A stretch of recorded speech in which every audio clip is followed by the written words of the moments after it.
Bonjour à chacun d'entre vous, c'est Isabelle Morin de Spring Formation.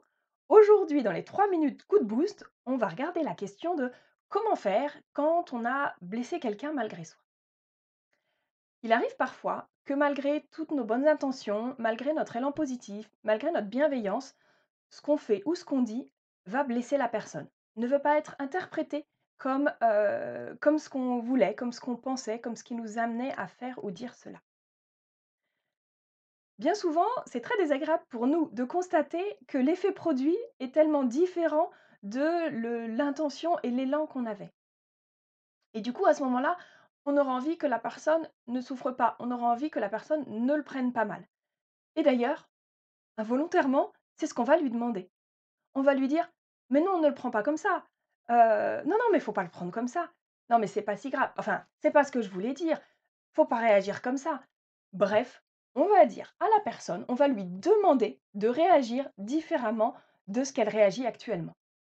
On va pas du tout accueillir ce qu'elle vit, mais on va au contraire nier ce qui existe pour le remplacer par autre chose. Bien sûr, c'est pas volontaire. C'est un réflexe normal pour essayer d'effacer ce qu'on a créé.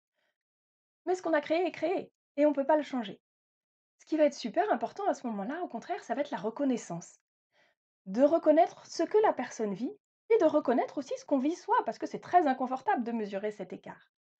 Alors on va pouvoir réagir avec quelque chose comme: «Je suis désolée, je vois que ça t'a touché, c'était pas du tout mon intention, je suis vraiment désolée, parce qu'en fait moi j'ai fait ça en pensant que ça allait t'apporter ceci ou cela». Et je vais lui donner de la clarté sur quel était mon élan et quel était l'objectif, l'effet que je voulais produire en faisant cela.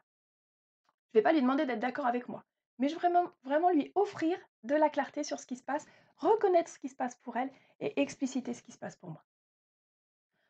En faisant ça, bien souvent, la personne, ça va lui permettre de se reconnecter au-delà de la partie qui l'a touchée, de se reconnecter à notre intention et à ce qu'on voulait faire dans cet acte ou dans ces paroles. Et du coup, au lieu de créer de la distance parce qu'on a blessé quelqu'un, au contraire, ça va recréer du lien parce qu'on est ensemble dans cette même intention. Parfois, la personne ne pourra pas accéder tout de suite à ça, mais le fait de lui avoir dit, elle pourra l'intégrer éventuellement dans un second temps. Et puis pour vous, ça permettra de poser et de vous reconnaître vis-à-vis de vous-même, de souligner l'intention au-delà des actes, des paroles et des effets qu'elles ont. Je vous invite à expérimenter cette petite astuce. J'espère qu'elle vous sera utile. Je vous remercie de m'avoir suivi. Je vous invite à vous abonner à ma chaîne YouTube. Je vous donne rendez-vous très vite, d'ici une ou deux semaines.